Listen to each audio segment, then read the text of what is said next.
Hello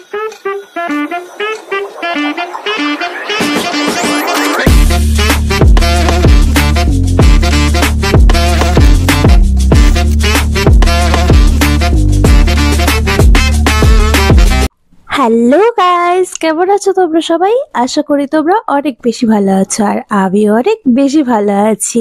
তো আজকে এখন বাজে হচ্ছে বিকেল 4টা, 4:30টার মতো। তো আমি এখন রেডি হচ্ছি। আসলে কেন রেডি হচ্ছি, কিসের জন্য, কোথায় যাব, সবই বলছি। আসলে ব্যাপারটা হচ্ছে যে আমি আজকে দুপুরবেলা খাওয়া দাওয়া করে শুয়েছিলাম। হঠাৎ করে আবার ফোন আসলো। ফোনটা করেছে হচ্ছে ভাস্কর। ও হচ্ছে গেছিল গ্যাংটকে গিয়ে ও অনেক শপিং করেছে, আমার জন্য কয়েকটা গিফটও কিনেছে। তো ও আসছে হচ্ছে আলিপুরে আসছে। আবার আজকে ট্রেন আছে এই 9টার সময়, আবার ওই 9টার সময় ট্রেনে করে ওর বাড়িতে চলে যাবে। তো ও বলছে যে ও আলিপুরে আসবে, আর এই কথাটা কিন্তু আমি একদমই জানতাম না। ও ফট করে বলেছে, আমাকে ফোন করেছে, আমি আলিপুরে এসে পড়েছি, তুই তাড়াতাড়ি আয়। যে তুমি আলিপুরে, তুমি তো শিলিগুড়িতে থাকার কথা, ওখান থেকে ট্রেন ছিল। তো ও বললো না না, আমি আলিপুরে এসেছি। সত্যি কথা বলতে আমি তো খুশি হয়েছি। আর এখানে খুব ঠান্ডা পড়েছে। তো আমি বলছি ঠিক আছে, একটু তো কষ্ট হচ্ছিল, কারণ খাওয়া দাওয়ার পর ওই লেপের নিচের থেকে বেরিয়ে যে রেডি হওয়া, এটা যে কি কষ্ট সেটা হয়তো বা বলার মতো না। যাই হোক, আমি ফটাফট রেডি হয়েছি, তারপর বেরিয়ে কিন্তু চলে আসছি এখানে চাইনিজ স্টেশনে। আসলে চাইনিজ স্টেশনে আসার কারণ হচ্ছে ওর প্রচন্ড খিদা পেয়েছিল। তো আমি বলছি যে চাইনিজ স্টেশনই চলো। ও বলছিল যে চিকেন এন্ড রোলসে যাবে, কিন্তু চিকেন এন্ড রোলসে গেলে অনেক ওখানে খাবার দিতে লেট করে। তো তারপরে আমাদের প্ল্যান ছিল একটুখানি মেলাতে যাওয়ার, কারণ ও যখন আলিপুরেতে এসেছে আমি বলছি যে একটুখানি মেলাতে চলো। আর আজকে জানো তো মেলাতে কিন্তু ফার্স্ট দিন। তো ঠিক আছে, এর জন্য ও আমাকে চাইনিজ স্টেশনে এসে এগুলো দেখাচ্ছে কি কি জিনিস এনেছে। আমি কিন্তু আগেই দেখে ফেলেছি, কারণ আমি এতটা এক্সাইটেড ছিলাম। তো ভিডিও কল করে কিন্তু আমি সব দেখছি। কিন্তু দেখো এত সুন্দর, মানে প্রত্যেকটা জিনিস আমার এত পছন্দ হয়েছে যে কি বলবো। আর এটা দেখো ইভেলাইজ, মানে এত সুন্দর কি বলবো। আর এই যে এটা দেখছো, এটা কিন্তু আমি খুব সুন্দর করে ব্যাগের মধ্যে রেখে দিয়েছিলাম। এটা আমি পরে ঘরে লাগিয়ে দিয়েছি, কারণ এটা ব্যাগের মধ্যে দেখতে না খুব একটা বেশি ভালো লাগছিল না। আর এইদিকে দেখো ও নিয়েছে হলো চিকেন বিরিয়ানি, আর চিকেন বিরিয়ানিটা ঠান্ডাই হয়ে গেছে। আমি বলছিলাম তুমি তাড়াতাড়ি খাও, কারণ বিরিয়ানি কিন্তু ঠান্ডা হলে খেতে একদম ভালো লাগে না।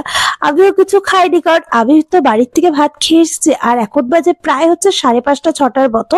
আমার পেটে একদমই জায়গা ছিল না। আর আমি ওকে বলেছি মেলাতে যাবো, মেলাতে গিয়ে কিছু খাবো না, সেটা তো হতেই পারে না। তারপর দেখো এখানে একটা কিন্তু স্ট্যাচুর মতো এনেছে, আমি জানি না এটাকে কি বলে, এমজি মার্কেট, মানে গ্যাংটকের যে মার্কেটটা আছে ওটার। আর এটা যে এনেছে এটা হচ্ছে ওর বাড়ির জন্য। এটাও খুবই সুন্দর, মানে এত সুন্দর হয়েছে আবার কি বলবো। আর এই যে দেখছো এত গিফট, আসলে এত গিফট কেন জানো? আসলে ও হচ্ছে আমাকে বার্থডেতে কিচ্ছু দেয়নি। তো আমি বলেছি গ্যাংটকে গেলে যত কিউট কিউট জিনিস দেখবে ওগুলো কিন্তু নিয়ে আসবে। তো এর জন্য ও কিন্তু কিউট কিউট কয়েকটা জিনিস আমার জন্য নিয়ে এসেছে। আসলে সত্যি কথা বলতে আমার কিন্তু প্রত্যেকটা জিনিস এত বেশি পছন্দ হয়েছে, মানে কি বলবো। আর সব থেকে বেশি পছন্দ হয়েছে এটা, কারণ কেন সেটা তোমরা দেখলেই বুঝতে পারবে। এই জিনিসটা এত কিউট, কিন্তু জানো তো বুদ্ধটা আছে, এটা কিন্তু আঠার থেকে একটু ফুলে গেছিল, কিন্তু কোনো ব্যাপার না, এটা এমনি বসে, মানে এত কিউট লাগছিল যে কি বলবো।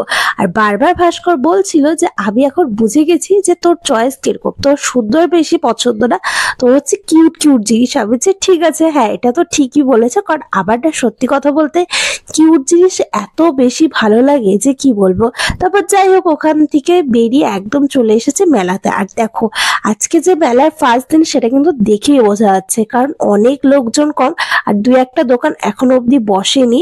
আর দেখো কতটা বড় মেলা, মানে অনেক বড়। আর আমি যে আজকে ফার্স্ট দিন এসেছি আমি নিজেও জানতাম না, মানে সবকিছু এবার হঠাৎ করে প্ল্যান হয়ে গেছে, আমি নিজেও বুঝতে পারিনি।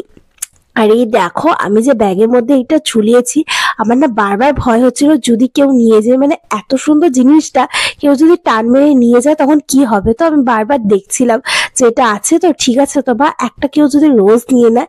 আর এইদিকে দেখো এটা কিন্তু এই মেলাতে মনে হয় নতুন এসেছে, কারণ হচ্ছে আমি কিন্তু এখনো অব্দি যতবার মেলাতে এসেছে আমি কিন্তু এটা দেখিনি। একটা বাচ্চা মেয়ে কিভাবে দেখো রশি পদ্ধতি কিভাবে ডান্স করছে, মানে কিভাবে হাঁটছে, আমার তো দেখেই ভয় লাগছে, মানে ওরা যে কিভাবে করতে পারে ভগবানই জানে। অবশ্য ছোট থেকে ট্রেনিং হয়তো বা এর জন্য সবকিছুই পারে। তারপর দেখো আমরা ঘুরছিলাম মেলাতে, আর দেখো আস্তে আস্তে কিন্তু ভিড় হওয়া শুরু হচ্ছে। মানে আমরা যখন এসেছিলাম তখন কিন্তু অতটাও ভিড় ছিল না, কিন্তু এখন যত রাত হচ্ছে তখন হালকা হালকা ভিড় বাড়ছে। আর এইদিকে আমি আচারের দোকানগুলো দেখছিলাম, কারণ আমি ভাবছিলাম আচার কিনবো, তারপর ভাবলাম যে আজকে কিনবো না, যখন দিদির সাথে বা জ্যাম্মার সাথে আসবো তখনই আচার কিনবো। আর এইদিকে দেখো জুতোর দোকান। আসলে কি বলতো, মেলাতে আসলে পরে না আমার এত জিনিস কিনতে ইচ্ছা করে, মানে না কিনে আমি থাকতেই পারি না। এখানে টপ গুলো মানে আমার এত জিনিস পছন্দ হয়েছে, মানে কি বলবো। কিন্তু মেলাতে তো আমি আরো আসবোই, মানে এই যে মেলা শুরু হলো আমি যে কতবার আসবো সেটা কিন্তু মানে বলার মতো না। তখন তো আমি আরো জিনিস কিনবো, তো ভাবলাম যে আজকে বেশি কিছু কিনবো না, ওই ভাবছি ভুতুর জন্য একটা কিছু কিনবো, বল বা কোনো খেলা, আর আমার জন্য এই ব্রেসলেট গুলো কিনবো। কিন্তু ভুতুর অনেক কিছুই দেখলাম, একটা কিছু পছন্দ হলো না। আসলে একটা বল খুব পছন্দ হয়েছিল, কিন্তু ওটা না খুব নরম, মানে ও একদিনেই নষ্ট করে ফেলবে। তো আমি ভাবলাম যে না থাক, আজকে কিছুই কিনবো না। এই ব্রেসলেট দুটো আর হচ্ছে একটা গার্ডার কিনেছি। আসলে এই ব্রেসলেট গুলো না আমি অনেক দেখেছি, মানে আলিপুরে অনেকেই পরে, আর অনেক দোকানেও খুঁজেছি কিন্তু ঠিকভাবে পাইনি। তো আমি ভাবলাম যখন এখানে পেয়েছি তখন এখান থেকে নিয়ে নিই। বেশি দাম না, ওই 30 টাকা করে নিয়েছে দুটো ব্রেসলেট, মানে 60 টাকা। এত সুন্দর, মানে এত কিউট। আর আমি না ভাবছি যে আমি এখনই পরে নিব। আর দেখো আমি পরেও নিয়েছি। আর এই যে দেখো এই ব্রেসলেটটা, যে এই ব্রেসলেটটা কিন্তু ও গ্যাংটক থেকে এনেছে। আসলে এটাও খুব সুন্দর, আমার দুটো পরে এত ভালো লাগছে, মানে কি বলবো। তারপর যাই হোক, এখানে বেশি সময় নষ্ট করব না, কারণ যাব হচ্ছে এক্সপোর ভিতরে, তাই অনেকটাই হাঁটতে হবে, কারণ অনেক দূর, অনেক ঘুরতে হবে। আর দেখো এগুলো কুকুরগুলো এত সুন্দর, ভাবছি যে একটা হ্যাপির জন্য কিনবো, তারপর ভাবলাম যে না বাবা থাক, কারণ একবার ছোটবেলায় এরকম একটা পুতুল ছিল, ওটা ও কিন্তু চোখ খেয়ে নিয়েছিল, তারপর তো কি ভয়, বাপরে বাপ। যাই হোক ওটা কোনো ভয় নেই, ওটা ও বমি করেছে, বমি করে কিন্তু বের করে দিয়েছে। তারপর থেকে কিন্তু এরকম পুতুল আমি ওকে একদমই দেই না, কারণ খুব ভয় লাগে। আর এইদিকে আমি বারবার বলছিলাম যে এই যে কত কিছু খেলনা আছে, মানে দেখো কত কিছু চড়ার আছে, এগুলো যদি আমার ছোটবেলা থাকতো কত ভালো হতো। মানে আমার ছোটবেলায় অনেক কিছু ছিল, কিন্তু এই যে দেখো এই জিনিসটা কিন্তু আমার চড়তে খুবই ভালো, মানে ইচ্ছা করছিল, কিন্তু আমি যেহেতু অনেক বড় তো আমাকে তো আর উঠতে দেবে না। তো ছোটবেলা থাকলে কত ভালো হতো। আর এই যে দেখছো এটা এটা আমাদের সময় না এত বড় ছিল না, একটু ছোট ছিল। আর আমার জানো তো এটাতে উঠতেও ভয় লাগতো, মানে আমি খুব ভীতু ছিলাম।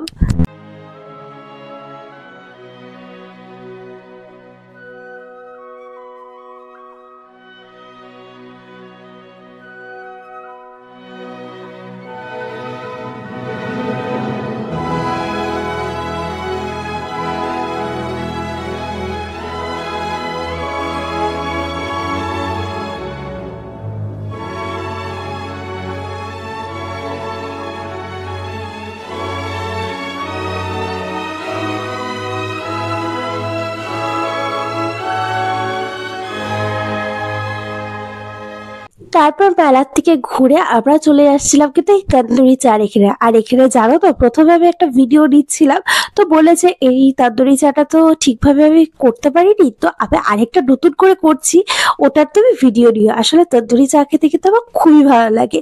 তারপর ওখান থেকে চা খেয়ে আমরা চলে আসছিলাম এখানে ফিশ ফ্রাই খেতে। আর এই ফিশ ফ্রাই খেতে গিয়ে একটা প্রচন্ড বড় ঘটনা ঘটেছে। তো যাই হোক এই ফিশ ফ্রাইটা কিন্তু দেখতে খুবই সুন্দর ছিল, তো আমি একটা কামড় খালি মুখে নিয়েছি। নেওয়ার পরে আমি ভাবছি যে এটা ফিশ ফ্রাই কি করে হতে পারে, এটা তো একদম চিকেনের মতো খেতে। তো আমি গিয়ে কিন্তু আবার বলছি যে এটা চিকেন না, তো বলে কি না না না না, এটা চিকেন না, এটা ফিশই আমরা বানিয়েছি এভাবে। তো যাই হোক প্রথমে বুঝতে পারিনি, কিন্তু তারপর কিন্তু বুঝতে পেরেছি এটা সত্যি ফিশ। আসলে এই ফিশ ফ্রাইটা কিন্তু খুবই ভালো ছিল। আর আমি জানো তো যতবারই বেড়াতে গিয়েছি এই ফিশ ফ্রাইটা কিন্তু খেয়েছি। এখন যেহেতু অনেকটাই রাত হয়ে গেছে তো আমি কিন্তু বাড়িতে চলে যাচ্ছি, আর ও বাড়িতে চলে গেছে। যদি ভিডিওটা ভালো লেগে থাকে তাহলে কিন্তু অবশ্যই লাইক করে দিও, শেয়ার করে দিও, আর বেশি বেশি করে সাবস্ক্রাইব করে দিও। Bye bye.